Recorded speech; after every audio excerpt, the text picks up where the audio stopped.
Recently, a federal judge in New York struck down the state's attempt to ban concealed carry on private property unless the property owner explicitly gave permission. This was part of New York's ongoing push to make legally carrying a firearm as difficult as humanly possible. Because, criminals are totally going to check for permission signs before committing a crime. We don't need more guns on our streets. We definitely do not. Governor Hochul launching a statewide ad campaign to make sure New Yorkers and those who visit are aware that while the Supreme Court made New York a new right to carry state, there are a slew of places where carrying a weapon will put you behind bars. We don't need guns on our streets. We don't need people carrying guns in our subways. We don't need people carrying guns in our schools. We don't need people carrying guns in our places of worship. This ruling came out of the case Christian v. James, where U.S. District Judge John L. Sinatra Jr. decided the state's ban didn't hold up to scrutiny under the Second Amendment. Sinatra pointed out that throughout history, there's no tradition supporting this kind of sweeping ban, and it directly conflicts with the right of self-defense. So he essentially told New York, you can't block law-abiding citizens from carrying firearms just because the property is open to the public. Now, if this ban sounds familiar, that's because New York cooked it up right after the Supreme Court struck down the restrictive carry laws in the Bruen case back in 2022. New York scrambled to pass this new law as part of the Concealed Carry Improvement Act, hoping to sidestep the court's decision. But here we are again, another ban, another courtroom defeat. Let me just say that New York is to the Second Amendment what termites are to wood. It just eats away at it, trying to break it down piece by piece. And just like termites, they do it in secret, hoping no one notices until it's too late. But thanks to the courts, we've got some exterminators who are saying, enough is enough. Look, New York acts like it's a crime-free paradise where nobody needs a gun for self-defense. But let's get real. New York is Gotham City on its worst day. The city isn't exactly a place where people leave their doors unlocked and roam the streets without a care. In fact, if there's anywhere you should be allowed to carry a firearm for protection, it's there. Yet, instead of empowering law-abiding citizens, New York's government does everything it can to strip away their ability to defend themselves. And for what? To create a false sense of safety? The new laws and our rules properly balance the licensee's rights with keeping the public safe, which is what we do. Newsflash, it's not working. Think about it this way. When you're in a public place, like a coffee shop or a grocery store, who is in the best position to protect you?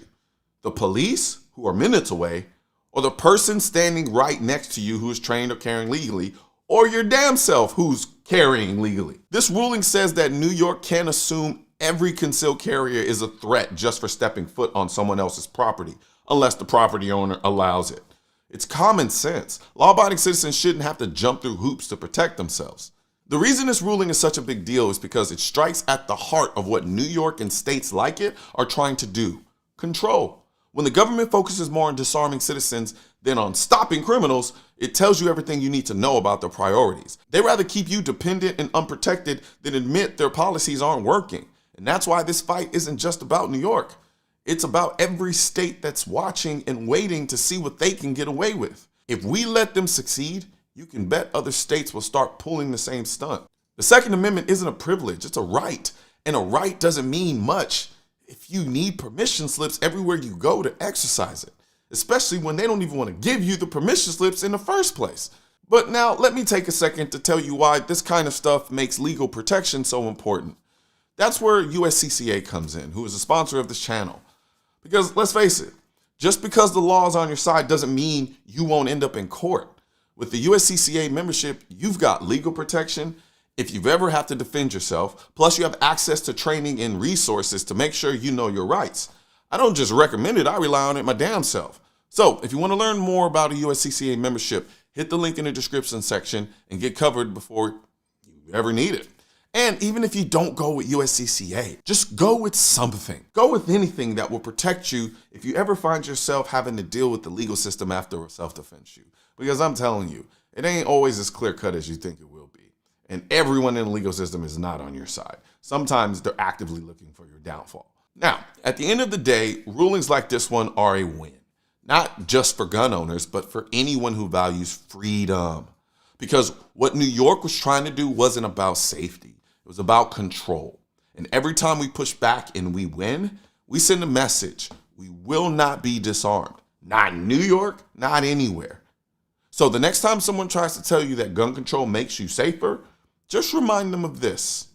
The criminals don't follow the rules, but we, the law-abiding, we follow the rules. And all the rules that they make hurt us and help the criminals. And that's why we fight to keep our rights intact. Because at the end of the day, the only people that will suffer are the good people. Politicians and tech giants don't want gun content to be recommended to you. And we're all fighting this culture war together. Now, you can help do your part by liking, commenting, subscribing to the channel, but most importantly, sharing this video with at least one person. Together, we can stop the suppression of our 2A rights. And don't forget to click the link in the description section of this video for the products that I mentioned in this video.